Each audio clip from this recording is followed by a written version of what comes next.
Hi dears, എന്തൊക്കെ എല്ലാവരുടെയും വിശേഷം? എല്ലാവരും സുഖമായിരിക്കുന്നോ? അപ്പോൾ ഇന്ന് ഞാൻ ഷെയർ ചെയ്യുന്നത് ഒരു കിഡിലും ബ്രേക്ക്ഫാസ്റ്റ് റെസിപ്പിയാണ് കേട്ടോ.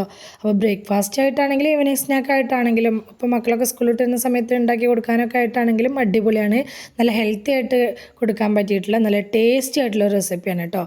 വളരെ എളുപ്പത്തിൽ വെറും 10 മിനിറ്റ് കൊണ്ട് തയ്യാറാക്കിയെടുക്കാൻ പറ്റിയിട്ടുള്ള നല്ലൊരു റെസിപ്പിയാണ്. അതിൻ്റെ കൂടെ കഴിക്കാൻ പറ്റിയിട്ടുള്ള നല്ലൊരു കോംബോ ആയിട്ടുള്ള ചമ്മന്തിയുടെ റെസിപ്പിയും കൂടി കാണിക്കുന്നുണ്ട് കേട്ടോ. ഒരു പഴയകാല റെസിപ്പിയാണിത്. അപ്പോൾ നമുക്കിത് എങ്ങനെ ഉണ്ടാക്കുന്നത് നോക്കാം. വീഡിയോയിലേക്ക് പോകുന്നതിന് മുമ്പ് വീഡിയോ എല്ലാവരും ഒന്ന് സ്കിപ്പ് ചെയ്യാതെ മുഴുവനായിട്ട് കാണാൻ ശ്രമിക്കണേ. കണ്ടുകൊണ്ടിരിക്കുന്ന സമയത്ത് ഇഷ്ടമാവുന്നുണ്ടെങ്കിൽ മറക്കാതെ ലൈക്ക് ബട്ടൺ പ്രസ് ചെയ്ത് വെക്കാൻ മറന്നു പോവല്ലേ കേട്ടോ. സബ്സ്ക്രൈബ് ചെയ്യാതെ കാണുന്ന പുതിയ കൂട്ടുകാർ ആരെങ്കിലും വീഡിയോ കാണുന്നവരുണ്ടെങ്കിൽ പ്ലീസ് ഒന്ന് സബ്സ്ക്രൈബ് ചെയ്ത് സപ്പോർട്ടും കൂടെ ചെയ്യണേ.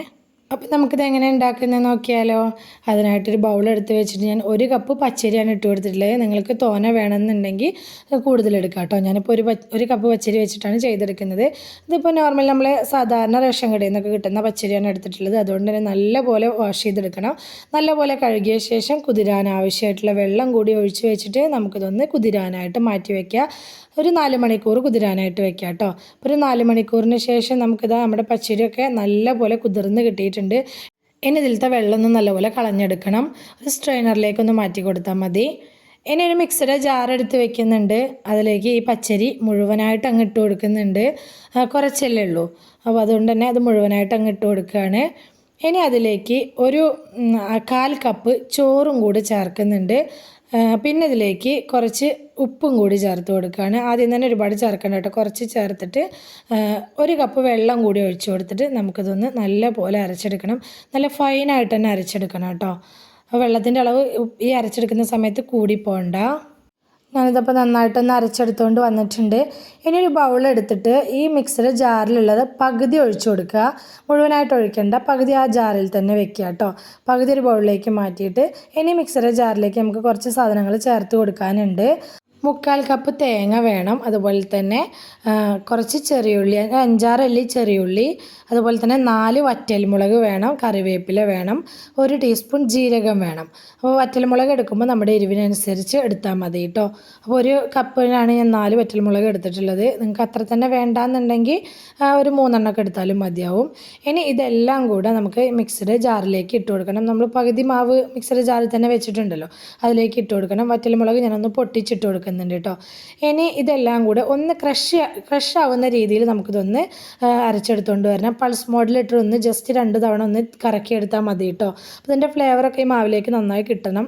അല്ലാതെ ഇത് വല്ലാതെ അരഞ്ഞു പോകരുത് കേട്ടോ. ഒന്ന് ക്രഷ് ആവുന്ന രീതിയിൽ മാത്രമേ എടുക്കാൻ പാടുള്ളൂ. ഞാനിതപ്പോൾ ഒന്ന് പൾസ് മോഡിലിട്ടിട്ട് ഒന്ന് കറക്കി എടുത്തുകൊണ്ട് വന്നതാണ്. അത് ആ മാവിലേക്ക് ഒഴിച്ചു കൊടുക്കുകയാണ്. ആ ബൗളിലേക്ക് ഒഴിച്ച മാവിൻ്റെ കൂടെ തന്നെ ഒഴിച്ചു കൊടുത്തിട്ട് മിക്സിയുടെ ജാറ് ചുഴറ്റിയിട്ട് ഒരു 1/2 കപ്പ് വെള്ളം കൂടി ഞാനിതിലേക്ക് ഒഴിച്ചു കൊടുത്തിട്ടുണ്ട് കേട്ടോ. അപ്പോൾ ഒരു കട്ടിയായിട്ടുള്ളൊരു കൺസിസ്റ്റൻസി അല്ല നമ്മുടെ മാവിന് വേണ്ടത്. ചെറിയ ലൂസ് പരുവത്തിലുള്ള ഒരു കൺസിസ്റ്റൻസി ആയിട്ടാണ് കേട്ടോ വേണ്ടത്. ഈ സമയത്ത് ഉപ്പ് ചെക്ക് ചെയ്ത് നോക്കിയ സമയത്ത് ഉപ്പ് പോരാൻ തോന്നിയതുകൊണ്ട് ഞാൻ കുറച്ച് ഉപ്പും കൂടി ചേർത്ത് കൊടുത്തിട്ടുണ്ട്.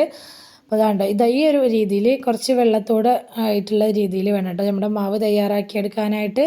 ഇനി ഇത് 2 മിനിറ്റ് അവിടെ റെസ്റ്റ് ചെയ്യട്ടെ. ആ സമയം കൊണ്ട് നമുക്ക് ഇതിലേക്ക് വേണ്ട ചമ്മന്തി തയ്യാറാക്കിയെടുക്കാം. മിക്സിയുടെ ജാറിലേക്ക് 1 കപ്പ് തേങ്ങയാണ് ഞാൻ ചേർത്ത് കൊടുത്തിട്ടുള്ളത്. ഒരു 4 അല്ലി വെളുത്തുള്ളി ചേർത്തിട്ടുണ്ട്. വലുതായതുകൊണ്ടാണ് 4 എണ്ണം ചേർത്തിട്ടുള്ളത്. ചെറുതൊക്കെ ആണെങ്കിൽ ഒരു 5-6 എണ്ണമൊക്കെ ചേർത്ത് കൊടുക്കണം കേട്ടോ. ആവശ്യത്തിന് ഉപ്പ് ചേർത്ത് കൊടുക്കുക. എരിവിന് നമുക്ക് എത്രത്തോളം മുളക് വേണം നോക്കിയിട്ട് കാശ്മീരി മുളകാണ് ഞാൻ ചേർത്തിട്ടുള്ളത്. അതും കൂടി ചേർത്ത് കൊടുത്തിട്ട് ഇതുപോലെ ഒന്ന് മിക്സിയുടെ ജാറിലിട്ടൊന്ന് കറക്കി എടുത്തുകൊണ്ട് വരിക കേട്ടോ. ഒരുപാട് അരഞ്ഞു പോകരുത്, ഒന്നിങ്ങനെ കറക്കി എടുത്തുകൊണ്ട് വരിക. അപ്പോൾ അത് ചതച്ചെടുത്ത രീതിയിലായി കിട്ടും. എന്നിട്ട് അതൊരു ബൗളിലേക്ക് മാറ്റി കൊടുക്കുക. ഇത്രയേ ഉള്ളൂ. ഇനി നമുക്കിതിലേക്ക് ഒന്ന് വറുത്തിടണം. അതിനായിട്ടൊരു ചട്ടി അടുപ്പിലേക്ക് വെച്ച് കൊടുത്തിട്ട് വെളിച്ചെണ്ണയാണ് ഒഴിച്ചു കൊടുത്തിട്ടുള്ളത്. വെളിച്ചെണ്ണയിൽ തന്നെ ചെയ്യണം കേട്ടോ, അപ്പോഴാണ് കറക്റ്റ് ടേസ്റ്റ് കിട്ടുക. കടുകിട്ട് പൊട്ടിക്കുക, കറിവേപ്പില ഇട്ട് കൊടുക്കുക. എന്നിട്ട് അത് നേരെ ഈ ചമ്മന്തിയിലേക്ക് ഒഴിച്ചു കൊടുക്കുക. ഇത്രയേ ഉള്ളൂ കേട്ടോ. നല്ല ടേസ്റ്റിലുള്ള ഈ ഒരു അപ്പത്തിൻ്റെ കൂടെ നല്ല കോംബോ ആയിട്ടുള്ളൊരു ചമ്മന്തി ഇവിടെ റെഡി ആയിട്ടുണ്ട്. ഇനി നമുക്ക് അപ്പം ചുട്ടെടുക്കാം. ഞാനിപ്പോൾ അപ്പച്ചട്ടിയിലാണ് അപ്പം ചുട്ടെടുക്കുന്നത്. ഇരുമ്പിൻ്റെ ചീനച്ചട്ടി കയ്യിലുള്ളവർ അതിൽ ചുട്ടെടുത്താലും മതി കേട്ടോ. അപ്പോൾ എല്ലാവരുടെ കയ്യിലും ഒരപ്പച്ചട്ടി ഉണ്ടായിരിക്കുമല്ലോ. അപ്പോൾ അപ്പച്ചട്ടിയിൽ ചുട്ടെടുക്കുന്നതാണ് ഏറ്റവും എളുപ്പം. ചെറിയൊരു തവി മാവ് കോരി ഒഴിച്ച് കൊടുത്തിട്ട് ഇതുപോലെ ചുറ്റിച്ച് കൊടുക്കുക. അതിൻ്റെ മുകളിലേക്ക് കുറച്ച് വെളിച്ചെണ്ണ ആക്കി കൊടുക്കണം. ഈ റെസിപ്പി ചമ്മന്തി ആണെങ്കിലും അപ്പാണെങ്കിലും ഒക്കെ വെളിച്ചെണ്ണയിൽ തന്നെ ചെയ്തെടുക്കുന്നതാണ് കേട്ടോ കൂടുതൽ ടേസ്റ്റ്. ഇതാണ്ടോ ആയിട്ടുണ്ട്. ഇതുപോലെ ബാക്കിയുള്ള മാവ് കഴിയുന്നത് വരെ നമുക്ക് ഇതുപോലെ ഒന്ന് ആക്കിയെടുക്കാം കേട്ടോ. വളരെ എളുപ്പമാണ് ഈ അത് ചെയ്തെടുക്കാനായിട്ട്. നമ്മളിത് നല്ലോണം കനം കുറച്ചാണല്ലോ ചുറ്റിച്ചെടുക്കുന്നത്. അതുകൊണ്ട് തന്നെ പെട്ടെന്ന് വെന്ത് കിട്ടുകയും ചെയ്യും. നമുക്ക് ഈ പരിപാടി പെട്ടെന്ന് തീരും ചെയ്യും കേട്ടോ. ഈ വെളിച്ചെണ്ണ ആക്കി കൊടുക്കാൻ മറന്നു പോകരുത് കേട്ടോ. ഫ്ലെയിമൊക്കെ അത്യാവശ്യം കൂട്ടി വെച്ചിട്ട് തന്നെ നമുക്ക് ഈ അപ്പം ചുട്ടെടുക്കുക. ഇതാണ്ടോ അപ്പങ്ങളെല്ലാം നമ്മുടെ മുഴുവനായിട്ട് അങ്ങ് ചുട്ടെടുത്തിട്ടുണ്ട്. നല്ല സോഫ്റ്റ് ആയിട്ടുള്ള അപ്പമായിട്ടാണ് നമുക്കിത് കിട്ടിയിട്ടുള്ളത്. നല്ല ടേസ്റ്റാണ് കേട്ടോ കഴിക്കാനായിട്ട്. സത്യം പറഞ്ഞാൽ ചമ്മന്തി ഒന്നും വേണമെന്നില്ല കേട്ടോ ഈ അപ്പം കഴിക്കാനായിട്ട്. ചൂടോടുകൂടി വെറുതെ ഒരു കട്ടൻ ചായയുടെ കൂടെ കഴിക്കാനായിട്ടാണെങ്കിലും അടിപൊളി ടേസ്റ്റാണ്. പക്ഷേ ചമ്മന്തിയും കൂടി കൂട്ടി കഴിക്കുമ്പോൾ കിടിലൻ ടേസ്റ്റാണ് കേട്ടോ. അപ്പോൾ ഇതുവരെയും ഈ ഒരു രീതിയിലുള്ള പച്ചരി വെച്ചിട്ടുള്ള പലഹാരം തയ്യാറാക്കി നോക്കാത്തവരാണെങ്കിൽ തീർച്ചയായിട്ടും എല്ലാവരും ഒന്ന് ട്രൈ ചെയ്ത് നോക്കണം കേട്ടോ. നമ്മുടെ മക്കൾസിനൊക്കെ എന്തായാലും ഇഷ്ടമാവും.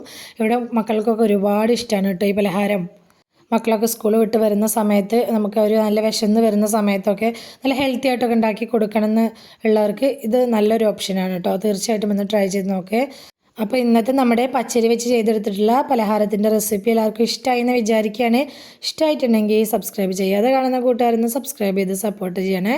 അതുപോലെ തന്നെ ലൈക്ക് ചെയ്യാനും ഹൈപ്പ് ചെയ്യാനൊന്നും മറന്നു പോവല്ലേ കേട്ടോ. റെസിപ്പി ഇഷ്ടമായിട്ടുണ്ടെങ്കിൽ നിങ്ങൾക്ക് ഉപകാരപ്പെട്ടു എന്ന് തോന്നുന്നുണ്ടെങ്കിൽ നിങ്ങളുടെ ഫ്രണ്ട്സിനും ഫാമിലിക്കും ഒക്കെ ഒന്ന് ഷെയർ ചെയ്ത് കൊടുക്കുക കൂടി വേണേ. ഇതുവരെ കൂടെ നിന്ന് സപ്പോർട്ട് ചെയ്തിട്ടുള്ള എൻ്റെ എല്ലാ മുത്തുമണികൾക്കും ഒരുപാട് നന്ദി. എന്നാൽ ശരി, സിമ്പിൾ ആൻഡ് ടേസ്റ്റി റെസിപ്പിയുമായി ഞാൻ വീണ്ടും വരാം. ബായ്.